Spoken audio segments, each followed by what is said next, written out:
We'll go ahead and get started. We'll start with the opening statement from Coach and then open up for questions for everyone. Well, good morning, everybody. I hope we're staying safe and somewhat warm. We're kind of trying to brave the elements today, a little bit if we can, and see if we can get a practice in and get it sorted out, but without our players having to drive too much in this stuff. So the great ones adjust as we were kind of talking about the other day, and we'll get it figured out. Yeah, other than that, again, still proud of the week. Good quality effort, I thought, still on Saturday. Did not play particularly well at times offensively, and really just missed some shots that we should make. There was some in there we would like to have back that we didn't think were great shots. So we're going to clean up the offense. I thought we battled on the defensive end, give ourselves a chance to stay in that game when we didn't have our best punch offensively. But yeah, other than that, hadn't seen him yet today, and we were off yesterday, so we'll regroup and get ready for the road trip, and hopefully overcome some elements and some distractions. But that's it's part of the game, so we'll be all right.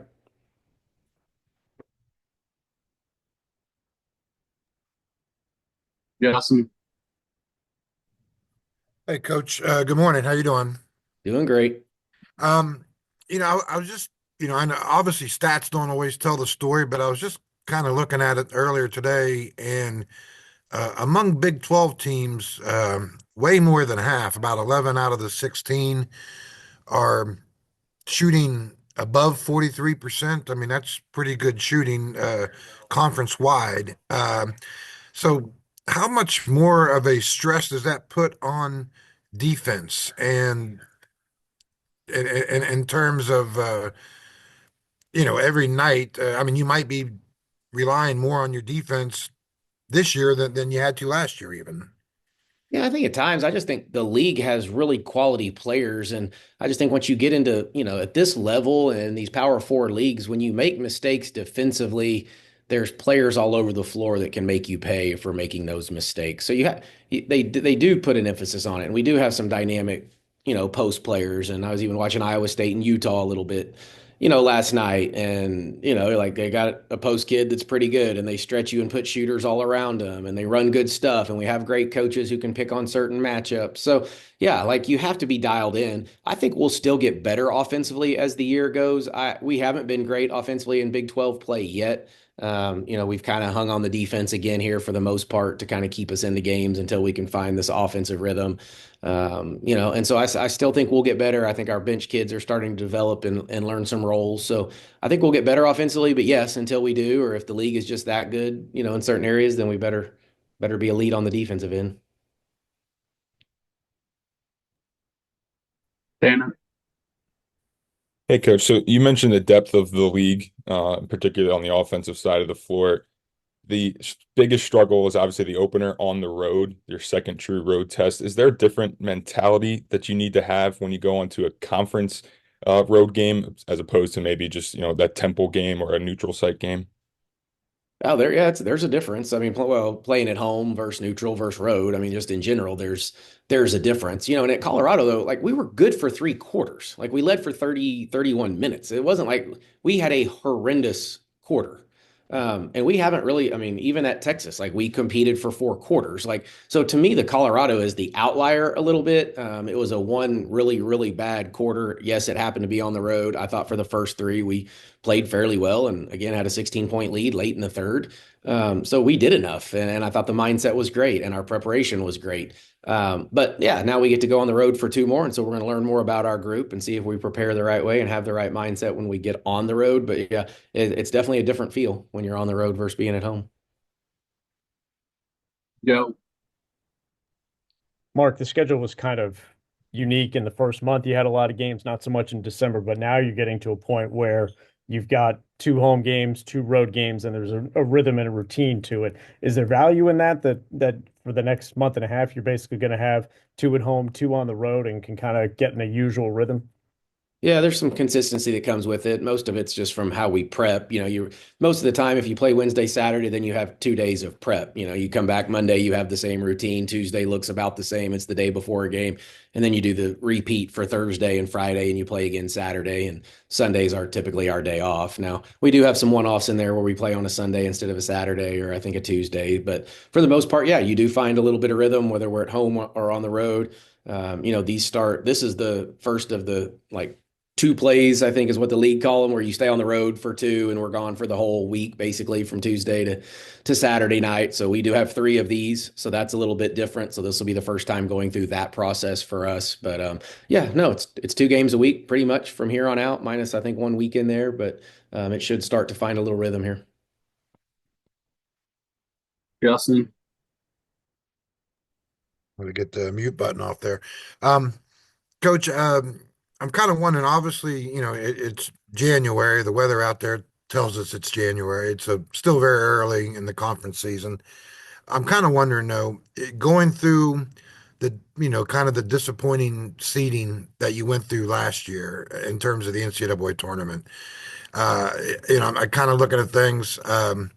There's no top 10 Big 12 teams. I mean, that may change in the coming hours or days or whatever, but uh, do you feel at this point that, hey, winning will take care of everything, or might there be some disappointment in the Big 12 come March? Well, I don't know. Yeah, I think that's way too far to tell about March. I would say I don't know that we had as good of a preseason overall, though, in the Big 12 as we had hoped to. I think that would be a fair statement. We needed a few more signature wins within the league, so I think that probably, may hurt us a little bit, but there's still plenty of opportunity. We're using the net, we use the quad system, so there's still plenty of quad one, quad two type wins available, but maybe not quite as many as we would have hoped or thought before the season started. But I still think there's there. I still think our Big 12 champion and runner up and top 3 or 4 teams are going to have legitimate shots at really good seeds. And even 5, 6, 7, 8. I think we'll probably end up with around there. Everything I see still seems to say 7 or 8 teams from our league. So you're getting about half your teams in. And then, yeah, seeding will take care of itself. But, you got to play well, you got to win, and do it with efficiency. I think that always kind of plays into some of these rankings. But yeah, we'll have a few opportunities and we're going to have to take advantage when we get those. Kevin. Coach, you touched on the schedule a little bit. Do you like going out on the road for those couple of games? It cuts down on the total number of trips. It seems like that's one positive.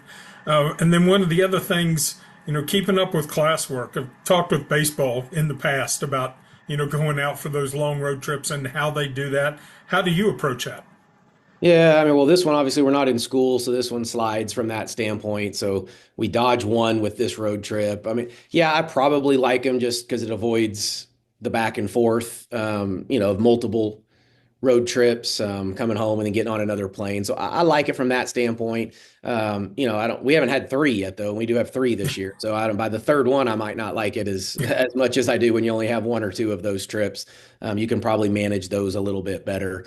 But I know, in the past, that's kind of been, West Virginia being the geographical outlier. We had asked for those in the past, just to do that. And, now we have a few more geographical outliers in this league, the way it's set up. So I think there's more teams doing it now. And so, yeah, last year it was okay. It was fine. I thought we did a pretty good job of keeping them interested. As far as the classes are concerned, our kids do a pretty good job, honestly, in the classroom. A lot of times we'll take some, maybe an academic person with us. And so we'll, do the study halls while we're on the road and just build it in. Just like if they were here, we can have class in the morning a little bit. And some of them have online classes, so they can still take those with them on the road, essentially.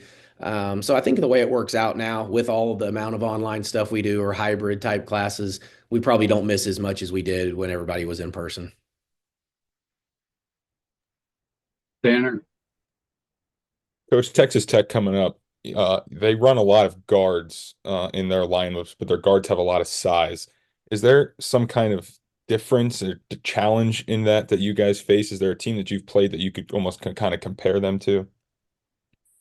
Every team in our league has more size, and especially at the guard, than we do. There is nobody that's smaller than Jordan Harrison and JJ Quinterly that we will play the rest of the year as their starting backcourt. So it's just it's who we are. It's what we do. You look out there and yeah, if you didn't know and you want to just look at the all warm-up team or practice team or whatever based on team's length and, size, then yeah, we wouldn't win many of those battles. So honestly, it's not like we don't worry about it as much. It's just the way of life right now for us. I mean, if they're going to have length, then we should have speed and quickness, which we typically do with our two guards. So we just approach it a different way, because of it's who we are, and those kids are pretty dynamic. But Tech does have some really good guard play right now. Maupin and Shavers are really, really good and playing at a pretty high level, the best that I've ever seen them. And so, it's similar to Tech. We've had some battles. Their coach and I, Coach Gerlich and I, have battled even back to the D2 days. So we've played quite a bit against each other. So there is some familiarity there. They look a little different than they did a year ago. They've been a lot of high-low in some years, and not that they're still not at times, but they also are four guards and shoot it and stretch you, and they do have some size at the guard position for sure. Justin. Coach, you kind of mentioned Jordan the other night, kind of fighting through an injury and missing a practice. I'm assuming she'll I mean, obviously she's a battler. I mean, she's a pretty tough kid, so I'm assuming you kind of just monitor her and just kind of let her keep going, or Yeah, no, I think it's one that we just monitor and keep going with. I don't think this is a shutdown or anything like that. We got obviously the day off yesterday too, and so I think she's had some time. So all accounts from her rehab and everything seems to be going really well. So yeah, she's a tough kid. I think it would take a lot to keep her out of games. She did not look quite like herself the other night, but I was just so proud that she was still out there and battled and gave us what she did, and we were able to survive. And we'll get her back healthier, I'm sure, for Wednesday. thank you, Coach. Mm-hmm. Any more questions?